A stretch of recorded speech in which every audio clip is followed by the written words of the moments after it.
Welcome everyone to the 15th webinar of the Comprehensive Neurosurgical Anatomy course that organized by the Yemeni Neurosurgical Society in collaboration with World Federation of Neurosurgery, Young Neurosurgery Forum, and Neurosurgery Couch, Pakistan Society of Neurosurgeons, and Neurosurgical TV.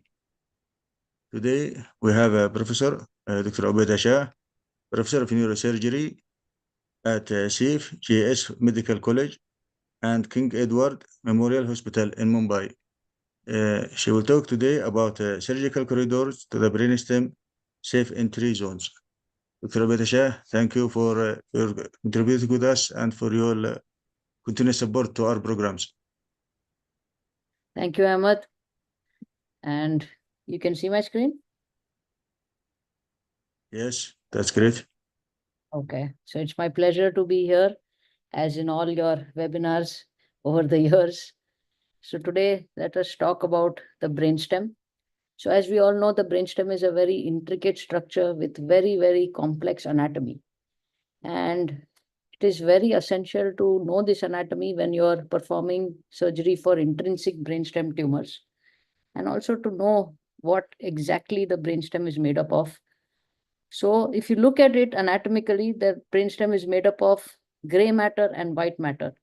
The gray matter are two types. One are the cranial nerve nuclei that we all know, and one are native brainstem nuclei, which are gray matter masses within the brainstem itself. And the white matter, we just look at it at white matter going to and through the brainstem. Let's look at it a little differently. So I would say they are short and long projection fibers, in that they connect brainstem to different parts of the cerebral hemispheres and to the cerebellum. Traversing fibers are those which go through the brainstem without synapsing in the brainstem. Association fibers connect various parts of the brainstem nuclei to each other. And then there are commissural fibers or the various decussations in the brainstem. So to understand surgical corridors to the brainstem or safe entry zones to the brainstem, it is very vital to understand this anatomy and then plan your approach through the brainstem. So what I have done is, in the paper that I just showed you, we've divided the brainstem into 3 zones. So zone 1 comprises of short projection fibers, zone 2 comprises of traversing fibers and long association fibers, and zone 3 comprises of association fibers and decussations. So if you look at this, this is the cut section at various levels in the brainstem. So this most lateral part, the blue circle that you see, is zone 1. This yellow circle that you see is zone 2. And the third one, the green one, is zone 3. So they are all like cylinders. The outermost cylinder is zone 1, the inner one, the second one is zone 2, and the innermost one is zone 3. And they occupy all around parts of all around the brainstem. So if you look at the sagittal and coronal sections, so this will be zone 1, this is zone 2, and this is zone 3. Similarly, in the ventral aspect. So now what are the fibers that comprise these zones? So zone 1 are short projection fibers, and these are fibers connecting the brainstem to adjacent geniculate bodies and the cerebellum. So which are these fibers? The superior, middle, and inferior cerebellar peduncles, the superior and inferior brachium, and the lateral lemniscus. I will show you all these fibers as we see the images later on, but this is just to give you an overview. So zone 1 is the outermost zone, and it is generally the safest zone to enter the brainstem. So if you look at this image from the dorsal aspect of the brainstem, this will be your short projection fibers. So this is the superior brachium, this is the inferior brachium, this is the superior cerebellar peduncle.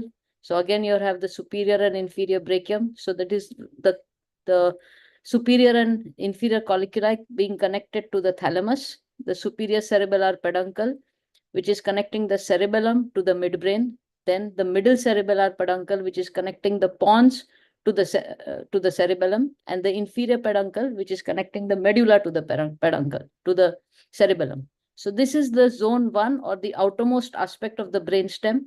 And as you can see, it is relatively safe to venture into the brainstem through these avenues.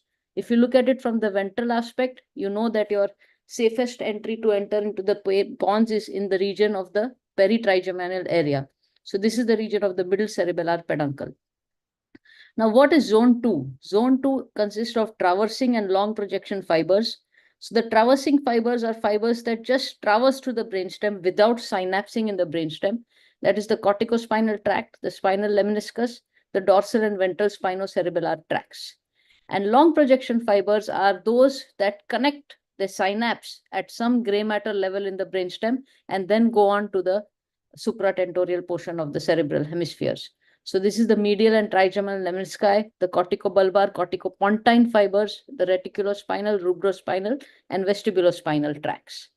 So if you look at this cut sagittal image of the brainstem, this is the corticospinal tract. This is the medial lemniscus. This is the region of the medial longitudinal fasciculus and the central tegmental tract. This is, of course, zone 1. This is the region of the superior cerebellar peduncle. And if you look from the ventral aspects, this is zone 2. So entry into the zone 2. So again, on the floor of the fourth ventricle, this is zone 2. So entry into zone 2 is through specific designated areas. You just cannot enter the brainstem through any portion of zone 2, which is unlike in zone 1, which majority of the times you can enter into it. In zone 2, you have to go through specific areas that are called safe entry zones into the brainstem. So this is the region of the inferior cerebellar peduncle. Zone 3 are the last ones, are the association fibers that connect various parts of the brainstem nuclei to each other. So the medial longitudinal fasciculus, the tectobulbar tract, and the central tegmental tract. Now this is a complete no entry to enter into the brainstem. So all these tracts lie in the middle of the brainstem, and this is a complete no entry zone to enter into the brainstem. So zone 1 is basically safe. Zone 2 is entry through designated safe areas, and zone 3 is basically a no entry. So now let's look at the anatomy of the brainstem, and I will show you some clinical cases along the way to see how we decide about the approaches to the brainstem. So this is the Greek god Atlas, and you can see that he's holding the universe on his shoulders. Similarly, the brainstem with the cerebral peduncles holds the cerebral hemispheres into its two arms, and it simulates the Greek god Atlas by doing this. So you can see this is a DTI image superimposed on the anatomical image, and this is how the cerebral peduncle holds up the cerebral hemispheres. So the brainstem can be divided into a ventral part and a dorsal part. So let's look at the midbrain first. So the ventral part of the midbrain comprises of the ventral crus cerebri, the tegmentum, and the tectum. So the ventral portion of the midbrain is comprised of the crus cerebri, and this portion that comprises of the substantia nigra and the red nucleus, that is the tegmentum, and the plane that obliquely goes between the crosses the aqueduct is behind that plane is the tectal plate or the tectum. So these are the way we look at the anatomy of the midbrain. Now let's start dissecting the brainstem from anteriorly, from laterally, and posteriorly. So let's start with the midbrain. So here you can see the cerebral hemispheres. So when you're looking from the anterior aspect, if you normally cannot see the crus cerebri, you have to lift the uncus. So you see this region, this is the region of the uncus and the parahippocampal gyrus. So the cerebral peduncles are hidden within this region. And when you separate this, you'll be able to see the cerebral peduncles. Now the midbrain extends from this line, the optic tracts, all the way here to the pontomesencephalic junction. So it is actually a line that is connecting the mammillary bodies to the posterior commissure in an axial plane. And the region between these two structures is the midbrain. So the midbrain ventrally, as you know, is comprised of the crus cerebri. This is the interpeduncular fossa. It has the posterior perforated substance through which various branches of the basilar artery, perforators, enter into the brainstem to supply it. On the medial aspect of the brainstem, you have this sulcus, the oculomotor sulcus, from which the third nerve arises. On the superior aspect, you see this is the mammillary bodies. This is actually the pituitary stalk. This is the optic nerves, chiasm, and the optic tract as it is going around the brainstem. Now, dissecting the fibers in this region, you will see that there are, when you remove the first layer of the crus cerebri, you will see these fibers. So the crus cerebri or the cerebral peduncle is made up of 3 sets of fibers. So you can divide it into 3 parts. So the medial 1/5 is composed of the frontopontine fibers or the ulnar's fasciculus. So it connects the frontal lobe to the pontine nuclei. The middle 3/5 of the crus cerebri is made up of the corticospinal tract, and the lateral 1/5 of the cerebral peduncle is made up of temporopontine fibers that connect the temporal lobe to the pontine nuclei. It is also known as Turk's fasciculus. In between this region, you have this ganglion here, that is the interpeduncular ganglion, and it goes on to make up the floor of the third ventricle. Once you remove the first fiber bundle in this region of the crus cerebri, you see a pigmented structure here, that is the substantia nigra. So the substantia nigra extends all the way up from the cerebral peduncle to the subthalamic region, and it forms a layer going all the way medially from the oculomotor sulcus all the way laterally to the lateral 1/5 of the cerebral peduncle. So once you remove these fiber bundles, so I've removed this fiber bundle, I've removed the substantia nigra, and you see this gray matter mass. So this is a gray matter mass that is native to the brainstem, and this is the red nucleus. So again, you see this structure here is the interpeduncular ganglion. This is the region of the third ventricle. Here you see the mammillary bodies. These are the fornices. Here you can see the corticospinal tract, and more laterally you see the temporopontine fibers. Here the optic tract has been cut to see how these fibers enter from the cerebral hemisphere into the cerebral peduncle. If you note, this oculomotor nerve arises on the medial aspect of the red nucleus and traverses the part of the brainstem before coming out. So this is on both the sides. You can see the red nuclei on both the sides. You can see the oculomotor nerve as they come, and you can see the cerebral peduncle as they are continuing down into the pons. So this is the continuation of the cerebral of the corticospinal tract into the pons, as you can see in this image. So now this is just an overview of showing all the fibers of the brainstem and how they are going down from the ventral aspect into the pons. So when you look at it from laterally, so the lateral aspect of the midbrain is made up of the lateral 1/5 of the cerebral peduncle and this structure here, that is the lemniscal triangle. Now, what is this lemniscal triangle? There is one sulcus that runs on the lateral aspect of the midbrain, that is the lateral mesencephalic sulcus.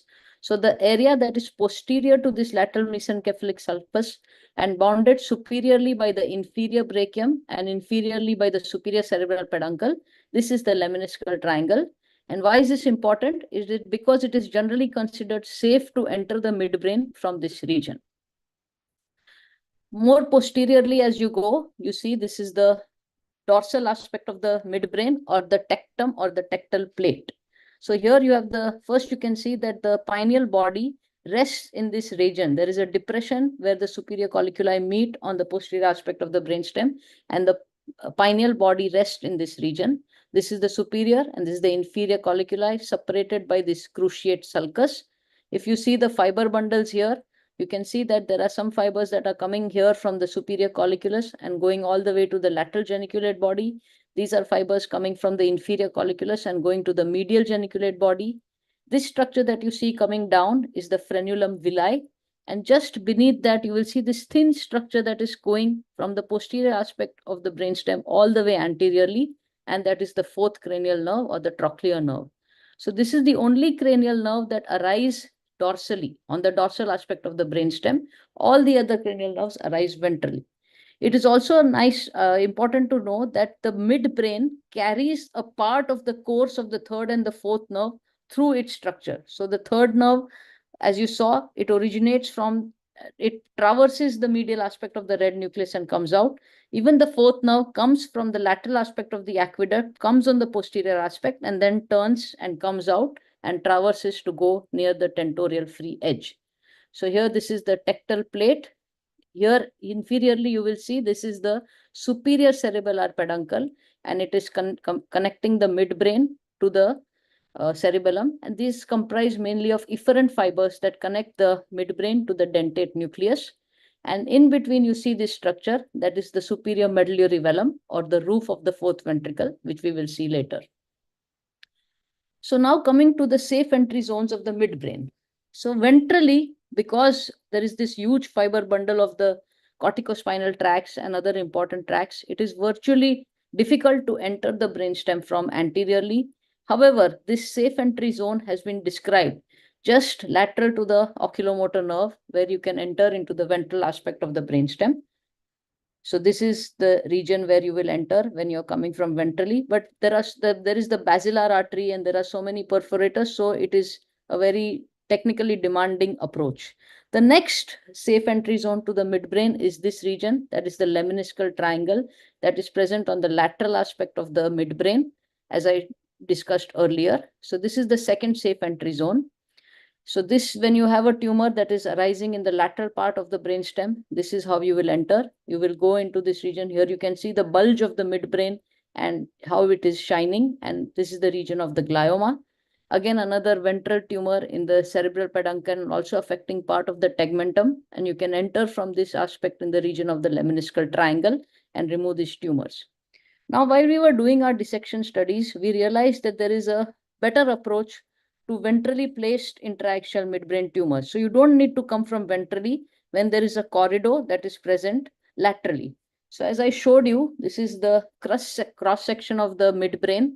So this is the region of the frontopontine fibers. This is the region of the temporopontine fibers. This is the region of the aqueduct. So the safe entry zones have been described coming through this region and sometimes coming from posterior to the colliculus. Now, just to show you, this is the region of the red nucleus. This is the region of the substantia nigra. This is the region of the middle lemniscus. This is the region of the medial longitudinal fasciculus. Now, if you divide, as I showed you, can divide the cerebral peduncle into three parts. So as these frontopontine fibers are little easy to go through, similarly, there is an avenue through these temporopontine fibers that you work between these fibers and the substantia nigra in this region, and you can enter and approach ventrally placed midline tumors in the midbrain.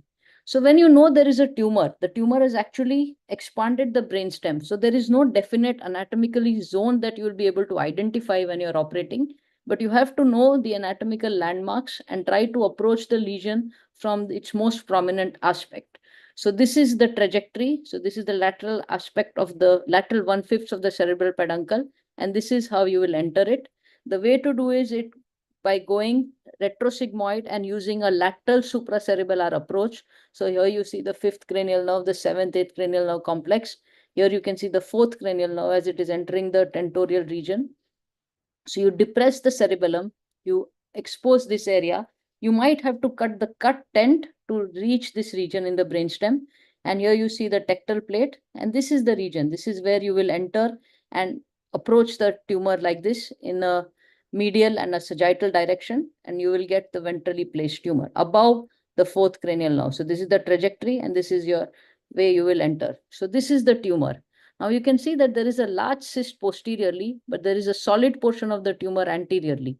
So coming anteriorly would have been very difficult for this tumor. And that is when we used our knowledge of anatomy to describe this avenue to enter into this region and remove this tumor.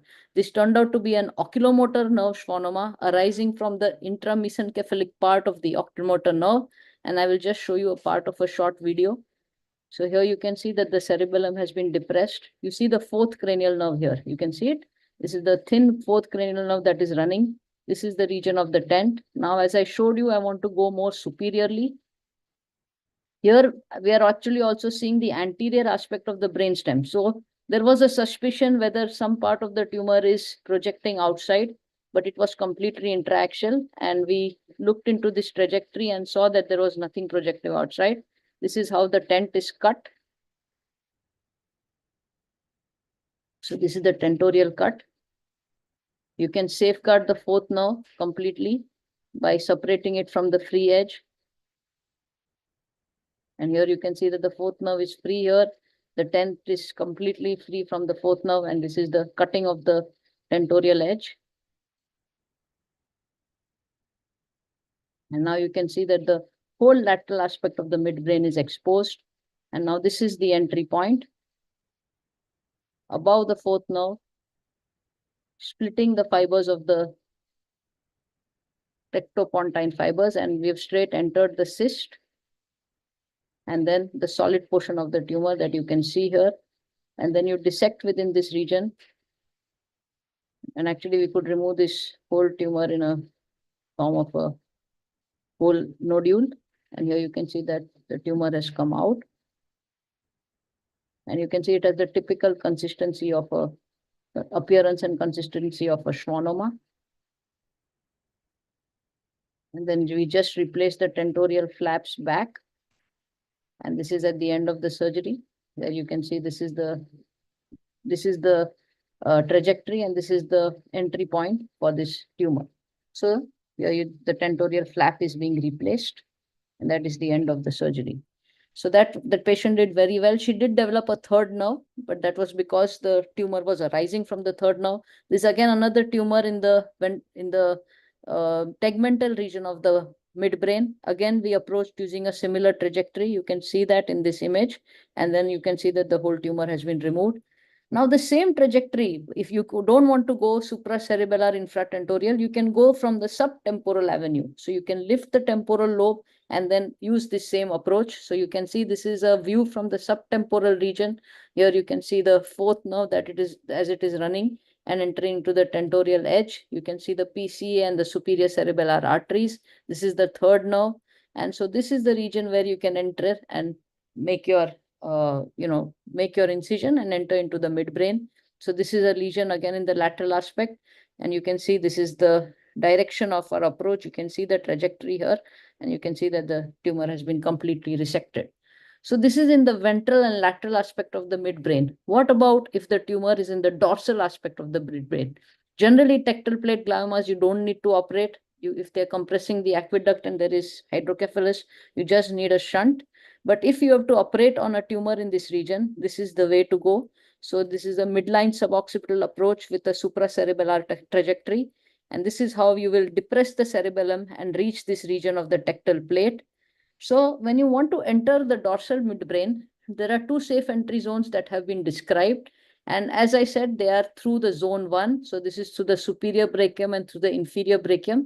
This is the supracollicular area, and this is the infracollicular area just above the fourth nerve. And they are relatively safe areas where you can make an incision into the brainstem. So as I said earlier, this is the avenue. So this is the suboccipital craniotomy, and this is the supracerebellar root. And this is the exposure that you will get of the tectal plate and the superior medullary velum and the superior cerebellar peduncles. So this is a tumor that I did recently right in the tectal plate. So this was quite a huge tumor and had to be excised. And you can see I've used this trajectory and removed the whole tumor. And this is the most danger to this region is the problem with the eye movements. And here you can see that the eye movements are completely normal. This turned out to be a pilocytic astrocytoma, and the patient is doing well. It is now 1.5 years after the surgery, and he's on regular follow-up. This again another lesion, that another important different vascular tumor that I operated through this same approach. This is an AVM of the tectal plate, and here you can see that we use 3D models to actually identify the arterial and the venous phase so that we could define the AVM and remove it. And this was also successfully done. I'll just show you a few snippets. So this is the midline suboccipital avenue. Here you can see the supracerebellar approach. This is the arachnoid being lifted. You can see bilaterally the AVM is being supplied by branches of the superior cerebellar artery, and that is what I'm trying to do here first. Expose the area on both the sides by separating the arachnoid. You can see the arteries as they are going on to supply the AVM. I'll just go fast. So now this is the whole AVM exposed. You can see on both sides, the superior cerebellar artery is supplying it. This is an ICG view. So similarly, from both sides, the arteries were supplying, and this is the venous drainage. One was going into the tent, and one was going into the deep galenic venous system. And here you can see that the whole AVM is exposed in the region of the midbrain. So you see bilaterally how they're symmetrical vessels as they're entering into the into the AVM. And then I started resecting, and you can see that identifying each of these vessels as they enter into the AVM and coagulating them and cutting them. I will just go fast, otherwise we will not finish. And dissecting, coming all through. See, it is very you cannot remove this AVM as it is stuck to the midbrain. So what we did is an occlusion of the whole AVM surrounding and disconnecting it from all the vessels, and they're just leaving it on the top of the brainstem. This is the vein as it is entering into the galenic system. So each and every vessel was identified and then being coagulated and cut. This is nearly at the end of the surgery. This is the tectal plate that you can see here.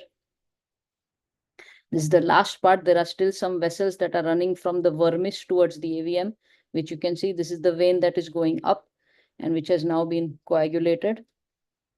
And this is at the end of the surgery where you just see that little blob that is left on the brainstem. And then the whole AVM has been disconnected from the circulation. So this is again a tectal plate AVM which can be approached surgically. Giving radiosurgery to this AVM would be difficult because of its close proximity to the brainstem. So this is how you can approach the dorsal aspect of the brainstem. Before going to the pons, there are some lesions which occupy the thalamo-peduncular region. So they involve the thalamus and the cerebral peduncles, and generally they are cavernomas. So these are also to be considered as brainstem tumors or thalamic tumors. And there are two ways to approach this that we generally use. So this tumor was operated from a posterior supracerebellar avenue. You can see this is the trajectory that we used. And the majority of the cavernoma was removed. Here you can see the cavity, maybe just a small bit was left behind in the anterior aspect, but this patient is on follow-up and he's doing very well. And this is the DTI image showing the fibers. This is another cavernoma that I did recently. And you can see it is occupying the thalamus and entering into the cerebral peduncle in this region. And for this tumor, for this lesion, I used a posterior interhemispheric trajectory. And you can see the post-operative MRI, the whole cavernoma has been excised. And this is the trajectory that I used. So these are cavernomas that occupy and involve both the thalamus and the midbrain. And you have to know the anatomy of this region to expose it and reach the cavernoma. Now coming down to the pons. So what does the term pons signifies? Pons is a bridge. Basically it connects the cerebellum to the brainstem. It is a bridge from the cerebellum to the brainstem.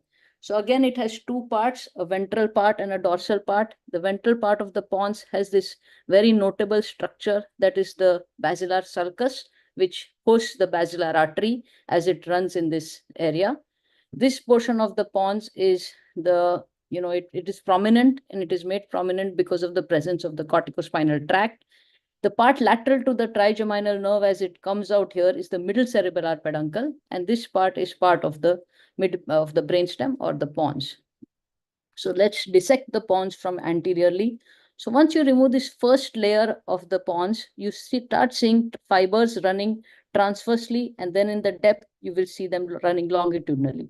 So what happens is when the corticospinal tract comes down from the midbrain, it is a longitudinal tract that is coming down, and it then gets separated by transversely running fibers that form three layers and separating the corticospinal tracts. So the first layer is stratum superficial. It connects these transverse fibers in front of the cortical spinal tract. Then you have the stratum complexum, which consists of transverse fibers running between the corticospinal tracts. And, so you have some transverse fibers and some longitudinal fibers. And in the depth, you have the stratum complexum. That is the last layer, which consists of transverse running fibers that connect the pontine nuclei to the cerebellum through the middle cerebellar peduncle. So you see how these transverse running fibers are joining and going laterally and entering into the middle cerebellar peduncle and running to the region of the pons. So this whole structure, ventral aspect of the pons, consists of these transverse, so pontocerebellar fibers, corticospinal fibers, corticopontine, and corticonuclear fibers. So the corticonuclear and the corticopontine fibers end in the region of the pons. So the corticopontine fibers go to the pontine nuclei. The corticonuclear fibers will end in the region of the facial, abducent nuclei, and then go on further and into the various tracts. So once you remove this transverse layer, you see longitudinal fibers again coming into the picture. And this is the MLF, the medial longitudinal fasciculus, the central tegmental tract. And this region, you will have the trigeminal lemniscus and the spinal lemniscus. You see this pigmented area here. which we will see also on the floor of the fourth ventricle. And that is the region of the locus ceruleus, which it consists of some pigmented cells, and it comes in this trigeminal area. So here you can see the three layers. So the first transverse layer, the stratum superficial, the longitudinal fibers of the corticospinal tract, and in the depth, the again transverse fibers, that is the stratum complexum.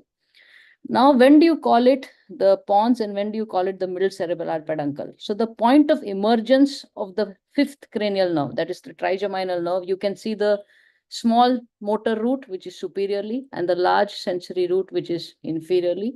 So the part where it is lateral to the trigeminal nerve is the middle cerebellar peduncle, and this portion is the part of the pons. Here again, you can see this beautiful dissection done by my colleague, Dr. Subdeep, and here you can see how he has separated these fibers into the superficial layer, the longitudinal layers, and the deep layer. Now, once you remove the longitudinal tracts in this region, you will straight enter into the fourth ventricle. So these are the cerebellar nuclei, that is the globose and the emboliform nuclei that you will see into the roof of the fourth ventricle. Now, coming from laterally, so this is the lateral aspect of the pons. Here you see this is the flocculonodular loop. This is the trigeminal nerve. This is the facial nerve as it is arising from the pontomesencephalic sulcus. And this is again zone 1, or the region of the middle cerebellar peduncle, where it is relatively safe to enter into the pons. Again, coming from anteriorly or ventrally will be difficult because you have fibers of the corticospinal tract. So entering the pons is relatively easier when you're coming from the middle cerebellar peduncle. Now, when we see the fibers laterally, this is how it will look. So these are the first layer of the on the sagittal aspect of the pons. Here you see some fibers. These are actually fibers of the superior cerebellar peduncle as they are forming the roof of the fourth ventricle. This is the region of the fourth ventricle. Here you can see that this is longitudinal fibers of the corticospinal tract as they're going down and going to form the pyramid. Here you see one bundle of fibers that are closely coming on the posterior aspect, having a concave shape here, and coming here and lying right beneath or posterior to the corticospinal tract, and that is the medial lemniscus. That is the sensory pathway, which is also another very important pathway which decussates in the medulla. So these are fibers of the sixth cranial nerve as they're coming out and going into the pontomesencephalic sulcus. These are the regions. This is the region of the middle longitudinal fasciculus. This is again the fourth ventricle and the superior cerebellar peduncle. So again, this is another image to show the fibers more closely. This is the corticospinal tracts. This is the medial lemniscus. This is the MLF. And then this is just a picture to show how the fifth nerve traverses, comes from the nuclei here and comes out on the lateral aspect of the pons and comes out here, and you can see it. So when you're entering the pons, that peritrigeminal area is a very safe area to enter into the pons, which I will show you. So the pons extends from the pontomesencephalic sulcus to the pontomedullary sulcus. So in the region of the pontomedullary sulcus, there are cranial nerves which emerge. So the first one that you see here is the sixth cranial nerve, and here laterally you will see the seventh, eighth cranial nerve complex. And this area that we are very familiar with is actually the CP angle, the cerebellopontine angle, which we used exposed with the retrosigmoid trajectory. So this is a glioma that is involving pontine glioma involving the middle cerebellar peduncle and the ventral and the part of the pons.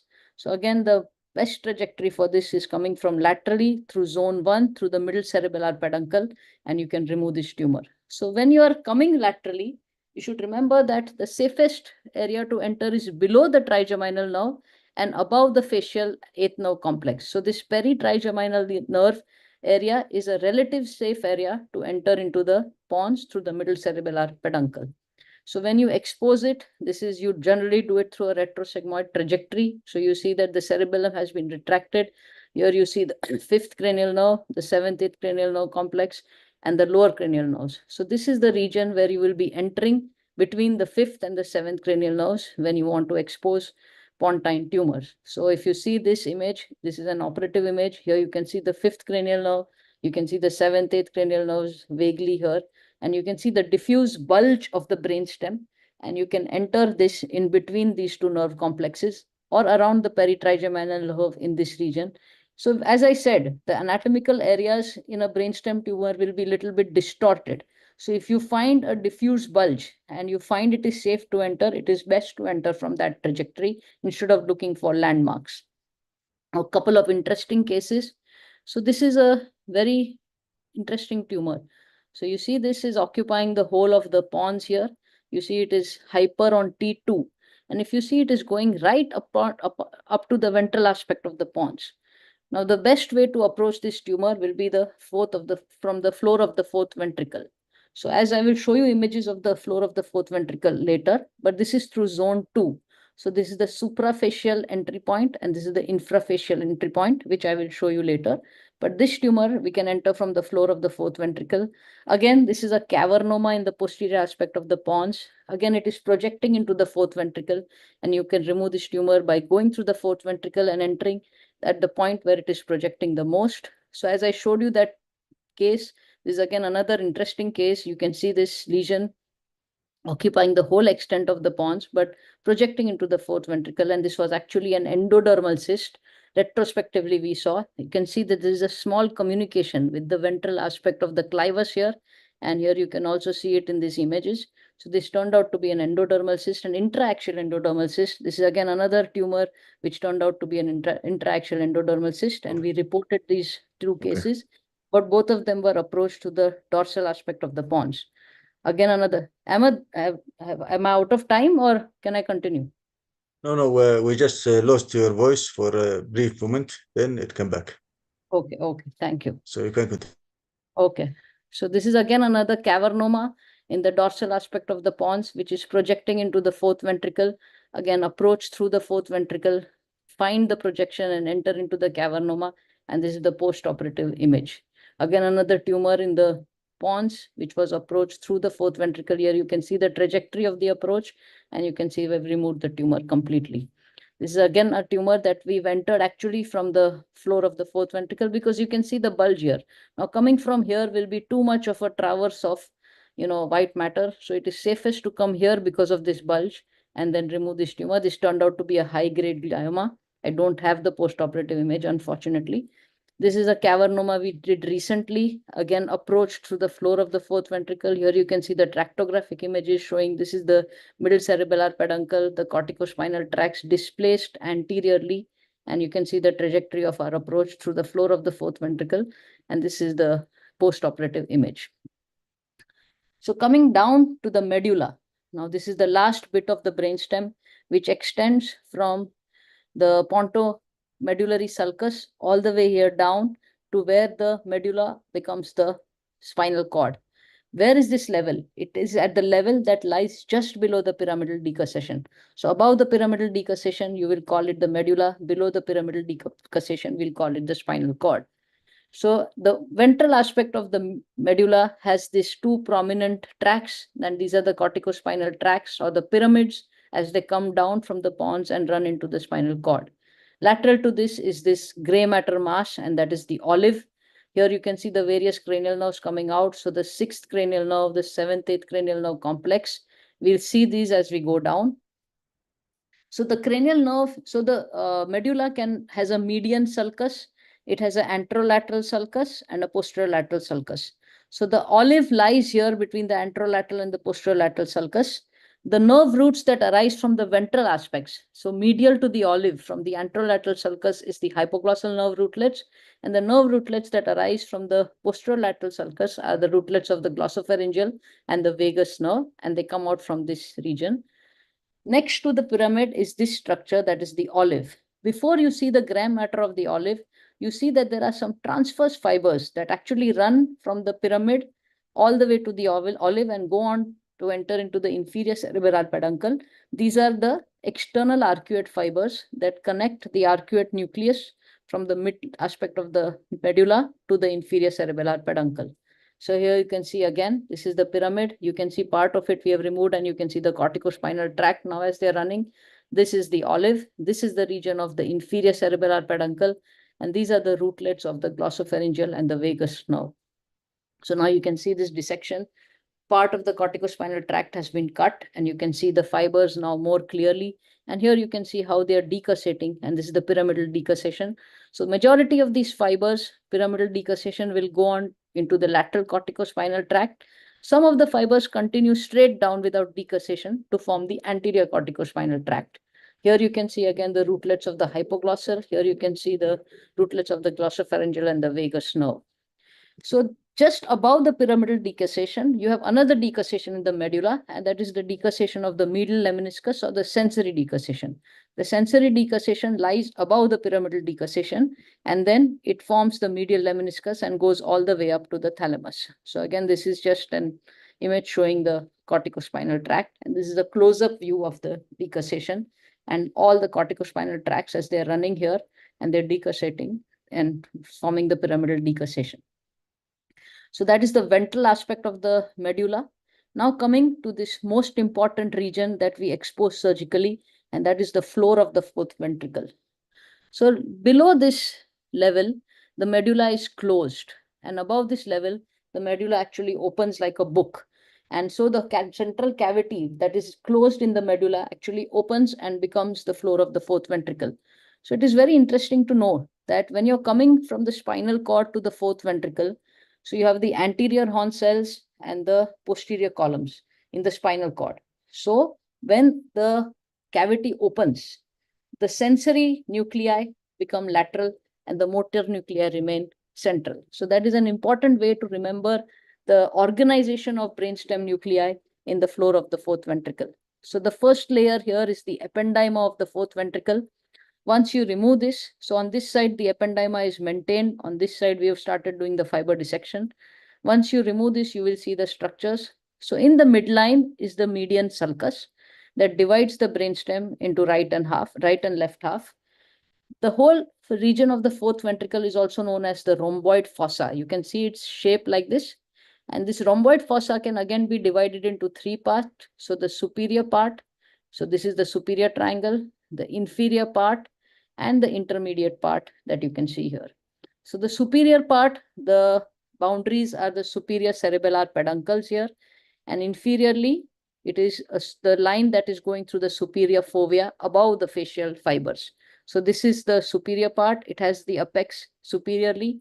Here is the inferior triangle where its apex is inferiorly. Again, it is bordered here by the infrafacial zone and by the inferior cerebellar peduncles. And the intermediate zone actually lies between the two fovea, the superior and inferior fovea, and the tinea that connects with the fourth ventricle.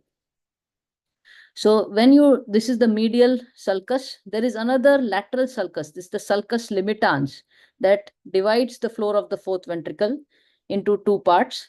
The sulcus limitans, this region, deepens in the superior and inferior aspect. In the superior aspect, this is known as the superior fovea. In the inferior aspect, this is known as the inferior fovea. So let's look at these fibers. So right in the midline, you will have the MLF or the medial longitudinal fasciculus. Just lateral to it, you will have the central tegmental tract. The most prominent region in this floor of the fourth ventricle is this facial colliculus.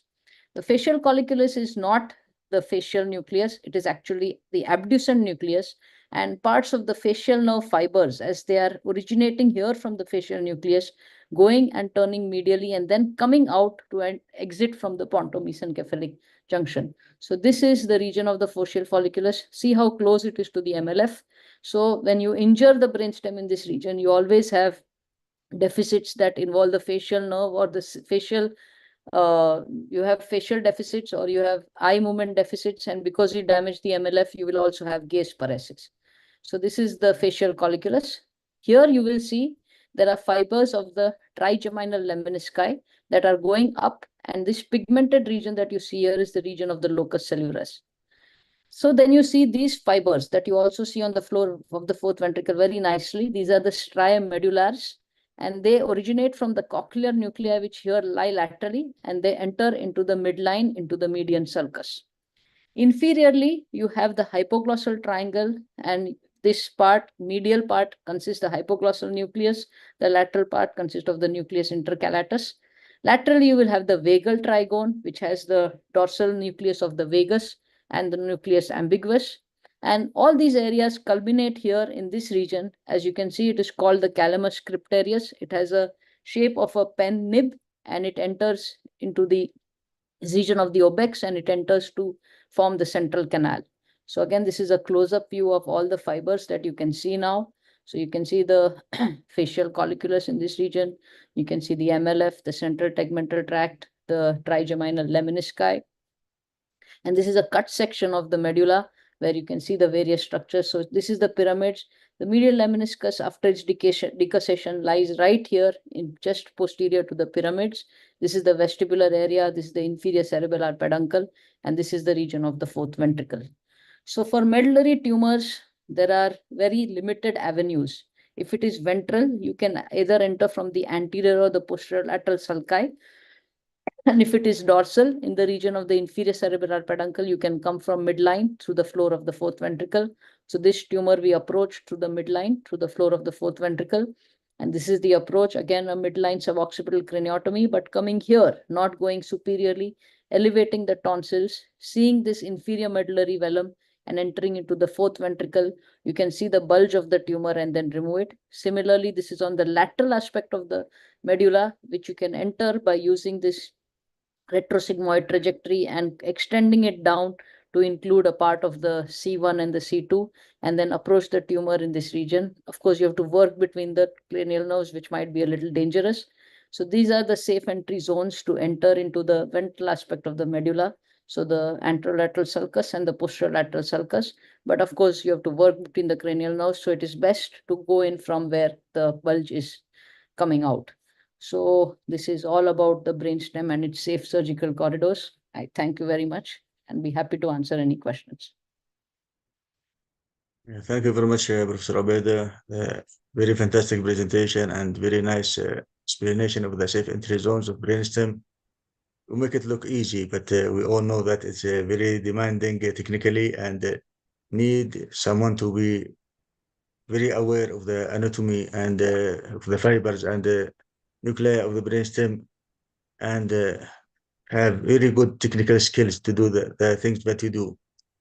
So thank you very much for this presentation. And if anyone of the audience have any remark or any questions, please, you can ask directly or ask in the chat.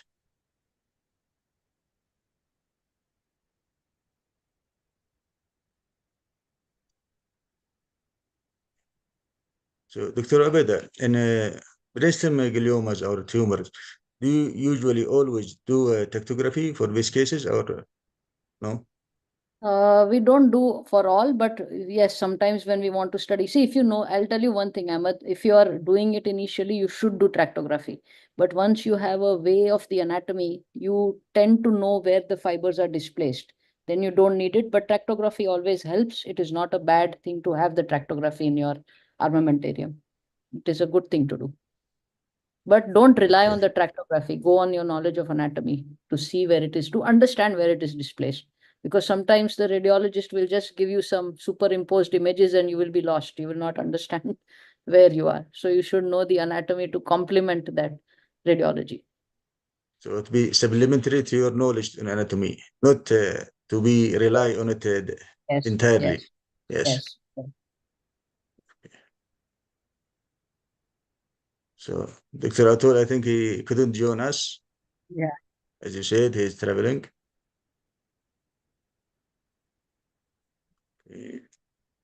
Where Dr. Hazan Abbas said, thank you for nice and knowledgeable lectures.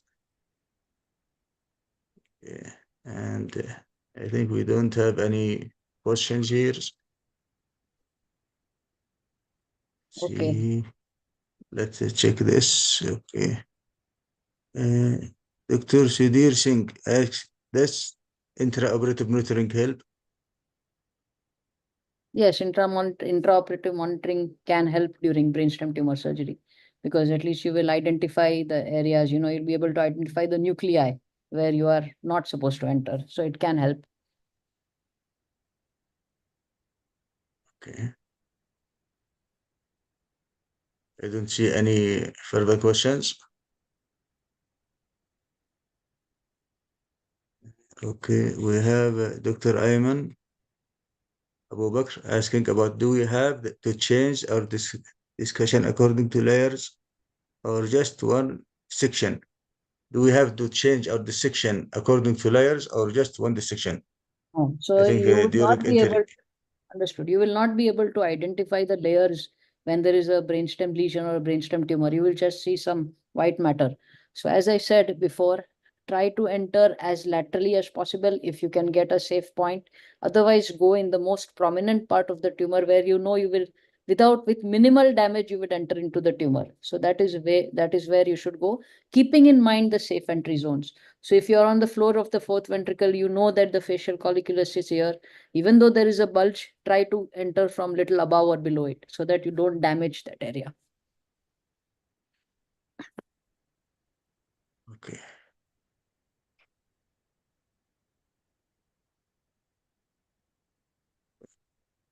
We don't see any more questions. So thank you very much, Professor Abhidha, for this fantastic presentation. Thank you, And Ahmed. we are grateful for your continuous support to our webinars, and we hope to see more of your presentations and share more of your knowledge with us in future presentation, inshallah. So thank you Thank very you. much, Doctor. Thank you. Thank you. So with this, we can conclude our 15th webinar, and we see you all, inshallah, next week with more presentations, inshallah. Thank you, everyone, and see you next week, inshallah.